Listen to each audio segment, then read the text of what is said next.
whatever reason. His story is that he was trapped inside the dungeon for 10 whole years. Seriously unique case for a person to be discovered inside the gate, and then taking about him, but the agents mostly suspect he's a magic beast with the memories of a human, or else the entirety of the state will be in danger. They've already contacted the scout. It's obviously going to be the nutcase Dong-soo who is raging his way here, back to the States instead of killing Jinwoo like he planned.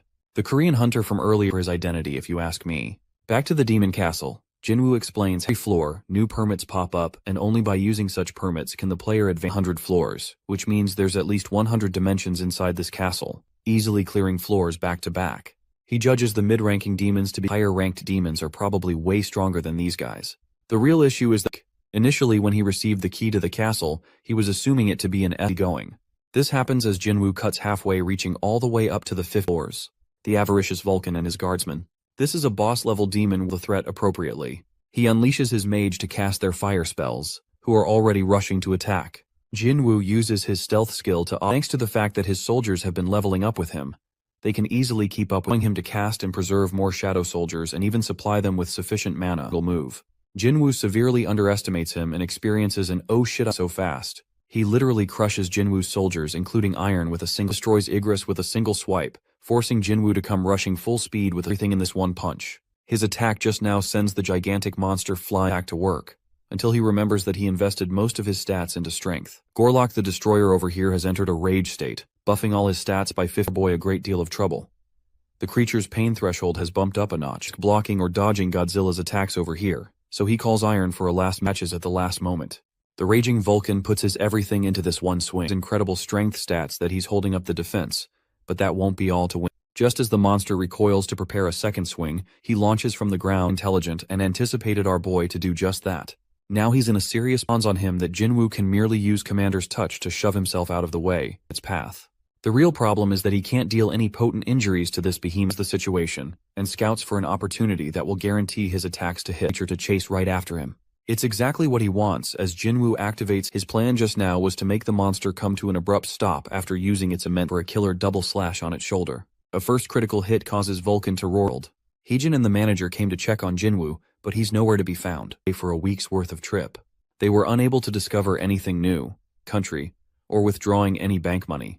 The manager did his fair share of. Heejin wonders if he's kidnapped, but that's just a funny assumption since kidnapping a guy like where this guy disappeared off the face of the earth.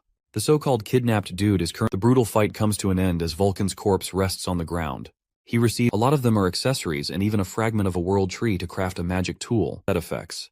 This makes Jinwoo wonder if he'll obtain other items inside the dungeon orb of avarice, which amplifies the user's magic damage by twofold. Jinwoo is kind of annoyed with the whole collecting heads thing because this fucker Iron remembers how he used Iron's shield to his advantage. So now, he gives his building nearby. Impressively, their spells are extremely amplified and Kinter has now confirmed that he can pass on his abilities to his mages. Even the mage thing like this. Returning to the States, we see Dong-soo in a meeting with Sung-il. Hwan tries to clear his name, stating that he isn't a magic beast and they can run any test be a beast pretending to be a human, and recommends that he cooperate accordingly. He is or isn't a demon.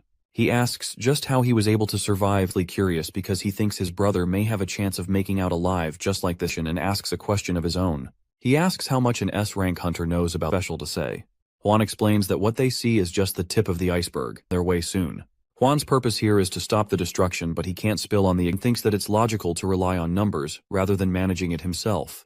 Anyway. He also remarks Dong-soo as a strong hunter, which surprises because it basically suggests that Hwan is the only one capable of stopping the destruction to the conclusion that he looks similar. His experience is commendable, and with the day and age. He further reads the report and comes to a sheer shock when he mentions of his son, and this time, he's thriving with bloodlusted hostility. Dong-soo isn't letting up and thinks that this might be a second chance, even informing the deputy about it. Dong-soo claims that he knows what happened to his son. Hwan's face comes to disbelief as Dong-soo boastfully claims that Demon's Castle is getting progressively more interesting as we finally get to see a necromancer needs is for Igris and Iron to clear the path for him. The rest of the foot soldier monsters. This causes the Dark Mage to get shocked as Jinwoo amuses how strong, standing confident as he wonders if the undead are capable of experiencing fear. Few slashes. Metis the Soul Shepherd is defeated, releasing a whole bunch of powerful magic as well as a greater number of soldiers. But unfortunately he can't for some reason. Jinwoo holds a necklace and realizes that each boss grants an excess helps him gain stats equal to 5 levels. With one more slot remaining, he's already slaughtered 10,000 demons by now. Also, his health